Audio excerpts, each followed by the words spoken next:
Hello everyone, कैसे हैं आप सभी लोग। उम्मीद है कि आप बहुत अच्छे होंगे। आज है 31 जनवरी और 31 जनवरी 2024 के हरियाणा करंट अफेयर इस वीडियो में हम लोग पढ़ने वाले हैं। ये इस महीने का आखिरी दिन है।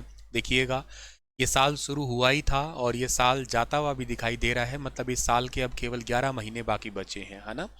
12 महीने में से एक महीना तो गया, अब तो 11 ही महीने बाकी बचे हैं।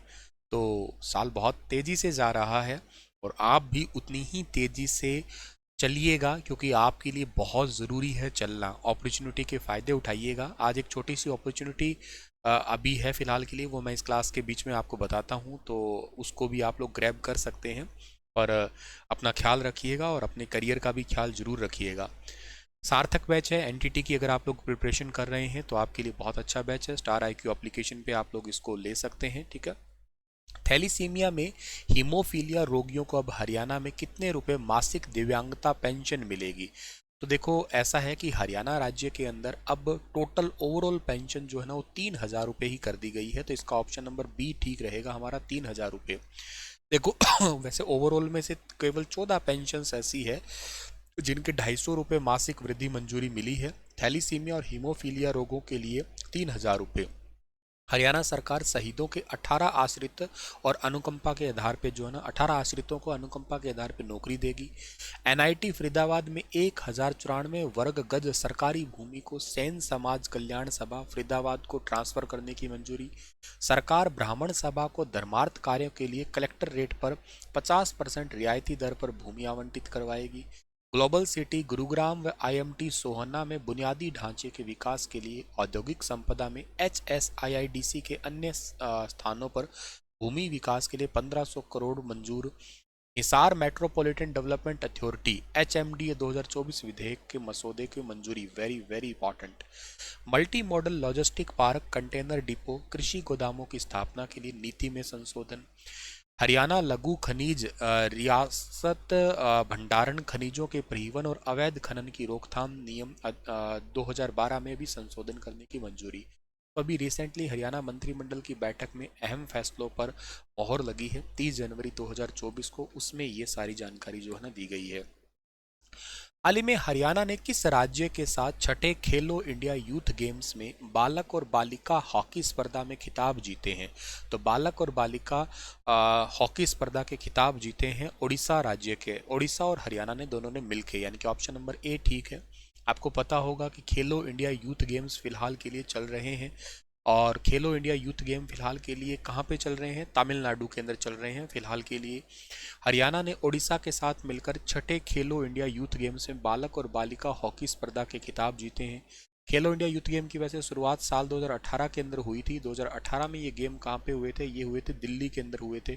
और 2019 के अंदर ये गेम कहाँ हुए थे, 2019 के अंदर ये गेम जो है ना वो हुए थे आपके पुणे के अंदर हुए थे। पुणे में 20 में हुए थे ये गुवाहाटी के अंदर आसाम में। 21 में ये कहीं नहीं हुए कोविड के कारण, और 22 में 21 वाले मतलब 22 में हुए थे फिर ये चौथे नंबर के, ये अपने हरियाणा के अंदर हुए थे पंचकुला में। फिर 2023 में हुए थे 22, नाम उनका 22 था, मतलब एक एक साल पीछे हो गया, और वो हुए थे भोपाल के अंदर, ठीक है ना। इस बार ये तमिलनाडु की राजधानी चेन्नई और बाकी अन्य शहरों में हो रहे हैं ये। इन खेलों का उद्देश्य है कि स्थानीय स्तर पर खेल प्रतिभाओं को ढूंढना, उन्हें तैयार करना, उन्हें राष्ट्रीय और अंतर्राष्ट्रीय खेल आयोजन के लिए ट्रेनिंग देना। खेलो इंडिया योजना युवा कार्य और खेल मंत्रालय के प्रमुख केंद्रीय क्षेत्र योजना है। खेलो इंडिया यूथ गेम्स, खेलो इंडिया यूनिवर्सिटी गेम्स और खेलो इंडिया विंटर गेम्स को वार्षिक राष्ट्रीय खेल प्रतियोगिताओं के रूप में अभी सेटअप कर दिया गया है। और के साथ साथ जो है ना हॉकी फाइनल के परिणाम में बालक उड़ीसा ने मध्य प्रदेश के खिलाफ 4 गोल में फाइनल जीता। बालिकाएं हरियाणा ने मध्य प्रदेश के खिलाफ 1 गोल में फाइनल जीता। तो हरियाणा की महिलाओं ने जो है ना ये गेम जीता है, ठीक है। और खेलो इंडिया यूथ गेम जो अभी है चल रहे हैं तमिलनाडु के अंदर, तो वेरी इंपॉर्टेंट है, ध्यान रखना। बाकी पूरे फाइनल कंप्लीट होने के बाद मैं आपको कंप्लीट पढ़ा दूंगा कि क्या क्या क्या नतीजा रहा और किस पोजीशन पे रहेगा हरियाणा। अच्छा, आपको मैं एक बात में बीच में बता रहा हूँ, नोटिफिकेशन ये है कि फ़िलहाल के लिए एक DSSB में वैकेंसी निकली हुई है, एनटीटी की वैकेंसी निकली हुई है, ठीक है। और इसकी 7 फरवरी लास्ट डेट है, तो आप इसको फिल ज़रूर करना। ये मौके बहुत कम आते हैं, बहुत टाइम के बाद ये वैकेंसी आई है।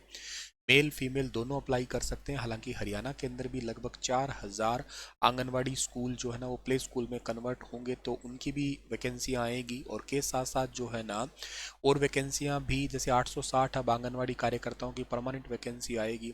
इसके लिए आपको एनटीटी का कोर्स चाहिएगा, 2 साल का चाहिएगा।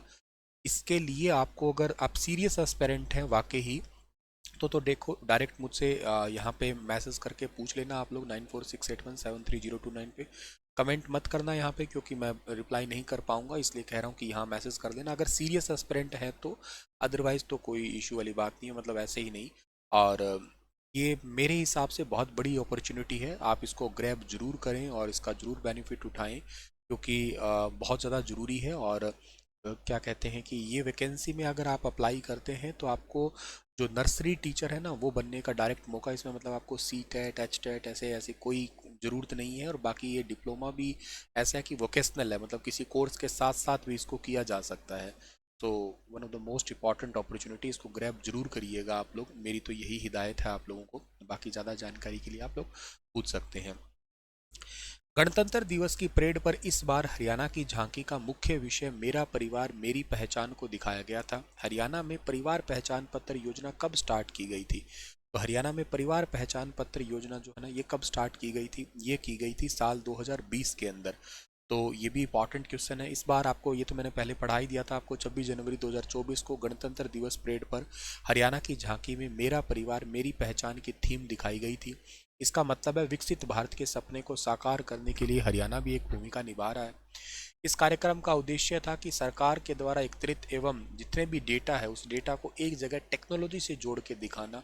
हरियाणा सरकार की परिवार पहचान पत्र योजना का मतलब यही कि जितनी भी योजनाएं हैं वो एक ही साथ में लिंक्ड अप है इसी एक कार्ड से। चाहे वो शादी की हो, चाहे वो डेथ की हो, चाहे वो स्कॉलरशिप की हो, वो एक ही साथ में अटैच कर दी गई है। परिवार पहचान पत्र के महत्वपूर्ण लाभ के पे प्रकाश डाला गया, सारी चीज़ें इसको दिखाया गया। डिजिटल घर बैठे सारी सरकारी योजनाओं का लाभ, चाहे वो बुढ़ापा पेंशन हो, चाहे वो कोई और दिव्यांगता पेंशन हो। इसकी शुरुआत 2020 के अंदर की गई थी। हर एक परिवार को एक इकाई मानते हुए 8 डिजिट का एक आईडी तैयार किया गया। सभी परिवार को प्रमाणिक, सत्यापित और विश्वसनीय डेटा तैयार करना इसका सीधा सीधा एक उद्देश्य है। इस बार राष्ट्रपति के अंगरक्षक 2024 गणतंत्र दिवस जो 75वां था, इसमें जो विशिष्ट रेजिमेंट के लिए विशेष है, क्योंकि अंगरक्षक ने 1773 में अपनी स्थापना के बाद से 250 वर्ष पूरा कर लिए हैं। इस बार मुख्य अतिथि राष्ट्रपति थे फ्रांस के इमैनुअल मैक्रोन 75वें गणतंत्र दिवस समारोह के, और पारंपरिक बग्गी के कर्तव्य पथ पर पहुंचे थे। और यह एक प्रथा है जिसे 40 सालों के अंतराल के बाद में वापसी की थी। तो ये सारे सवाल आपके पेपर में पूछे जाने वाले। CCTNS और ICJS, इसमें हरियाणा पुलिस कौन से नंबर पे है? इसमें हरियाणा पुलिस पहले नंबर पे है। आपको पता होना चाहिए CCTNS का मतलब है crime and criminal tracking network and system. इसका मतलब है कि एक प्रोजेक्ट है इंडिया गवर्नमेंट का जिसके तहत आप टेक्निकल वे से किसी क्रिमिनल को पकड़ पाएँ। इसकी स्थापना 2009 के अंदर हुई थी। और पी चिदम्बरम जो है ना इसके फाउंडर हैं, ध्यान रखना। इसका हेडक्वार्टर भी दिल्ली के अंदर है। लगातार कई महीनों से जो है ना हरियाणा इसमें नंबर 1 पे चल रहा है। इफेक्टिव पुलिसिंग है थ्रू ई-गवर्नेंस, ऑनलाइन तरीके से जो है ना अपराधियों को पकड़ना। और ICJS का मतलब है inter operable criminal justice system. इसमें कई सारी चीज़ें आती है। देखो क्या होता है कि किसी अपराधी को सज़ा दिलवाने के लिए कई तरीके, एक तरीका नहीं है, जिसमें एक तो पुलिस का बहुत बड़ा हाथ होता है जिसमें आप CCTNS जिसको बोल रहे हैं। एक होता है छानबीन करना, ई फोरेंसिक होता है। ई फोरेंसिक का मतलब आप उसमें उसकी छानबीन करना, पता लगाना कि सही क्या है गलत क्या है, सबूत इकट्ठे करना मतलब। फिर कोर्ट का बहुत बड़ा हाथ होता है।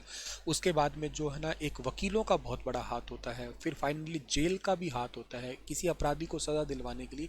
ये 5 अंग होते हैं, तो उसी को बोलते हैं inter operable criminal justice system. कोई सिविल्स की तैयारी कर रहा है तो उसके लिए 5 पॉइंट लिखने के लिए बहुत ज़रूरी है। सारों में ई लगा है, ध्यान रखना। तो ये बहुत बहुत इंपॉर्टेंट है, मोस्ट इंपॉर्टेंट है, ध्यान रखना।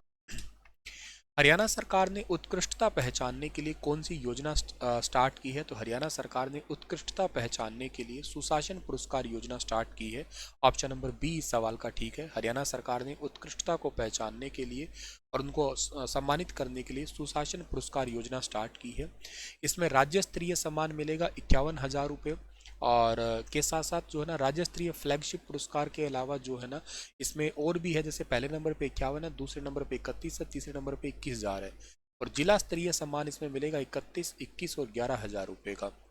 कोई हरियाणा के अंदर जो अभूतपूर्व योगदान देता है तो उनके लिए ये सम्मान दिए जाएंगे हरियाणा के अंदर। ठीक है, चलिए इसी के साथ ये सेशन समाप्त होता है। आपके लिए सवाल है कि हरियाणा के कितने शहरों में अब हर महीने बिजली का बिल आएगा, बताना इन शहरों के नाम और टोटल संख्या इनकी क्या है। Thank you so much. Stay happy, stay healthy, हंसते रहना, मुस्कुराते रहना और अपना ख्याल जरूर रखना।